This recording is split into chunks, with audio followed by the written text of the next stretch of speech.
Hi everybody, I'm Paxash, and welcome to the first episode of a series I'm calling A Short Snapshot. A Short Snapshot is a spin-off of sorts to my other series, Paxash Profiles. That series focuses specifically on cryptids, but I also do research and write about other subjects that don't really fit into the kind of subject I talk about on Paxash Profiles. So this new series is going to be the place I cover everything else. Everything else might refer to aliens, conspiracy theories, or just whatever I feel like talking about. Why is it called A Short Snapshot? My first impulse was to call it A Brief History, but that's such a generic title. Plus, it's already been taken multiple times. Also, not everything I wanted to cover would really fit under that title. So I decided on a title that would encompass the idea of giving brief overviews of any given number of topics. The other reason is that I really like alliteration. So without further ado, here's the inaugural episode of A Short Snapshot. Enjoy.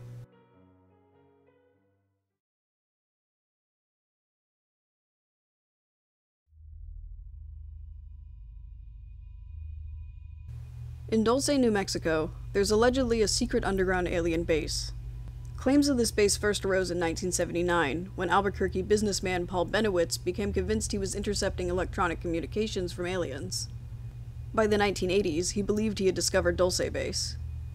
The story of Benowitz and the Dulce Base spread throughout the UFO community, and in 1990, ufologist John Lear claimed he had independent confirmations of Dulce Base's existence.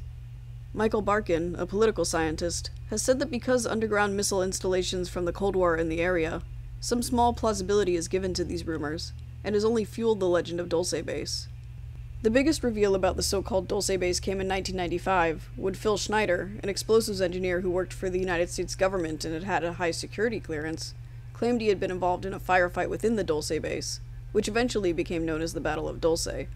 Schneider said that in 1979, while part of a work team that was drilling near the alleged site of the base, he became suspicious due to the presence of Green Berets and special forces around the site. But the turning point was when his team was drilling, and according to Schneider, all the black city air came up when we drilled holes there. Schneider went underground to make an assessment of the strange output from the holes, which is when he encountered a 7-foot-tall gray alien. Schneider said of this creature, "The stench was worse than the worst garbage can. The entity was absolutely horrible." Now in a panic, Schneider grabbed a pistol he happened to be carrying and shot and killed 2 other aliens. This set off a chain reaction. According to an article in the Epoch Times titled Alien-Human Battle of 1979 in New Mexico, alleged eyewitness report, which retells Schneider's story. The alien made a sort of circular motion with his hand, waving it in front of his chest. Schneider imitated the motion. The next thing I knew, this blue beam hit me and just literally opened me up like a fish. He showed the audience his hand. The beam burned off some of the fingers on his left hand and hit his chest. It also burned his shoes off and even burned his toenails off. Schneider claimed he was saved by a Green Beret who sacrificed himself, allowing Schneider to become one of the 3 survivors of the Battle of Dulce. In all, 60 humans were killed, along with an unspecified number of aliens. Schneider said that the other 2 survivors were in Canadian nursing homes and protected by Canadian police. No American, including Schneider himself, was allowed access to them, for fear of kidnapping. One of Schneider's other revelations was that the Dulce Base is not an isolated case. In that same Epoch Times article, it was said of his reveal, "There's a war under there, and it's been going on since that time," he said. He spoke of 1,477 underground bases around the world, 129 of which were located in the United States. Each cost $17 billion or more. He said the black budget, hidden from other U.S. government agencies and from the public, garners 25% of the gross national product. Military forces from multiple countries have been engaged in such warfare with aliens, he said.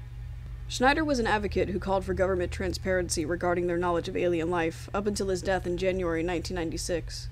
He was found in his apartment with piano wire wrapped around his neck, and his death was ultimately ruled a suicide.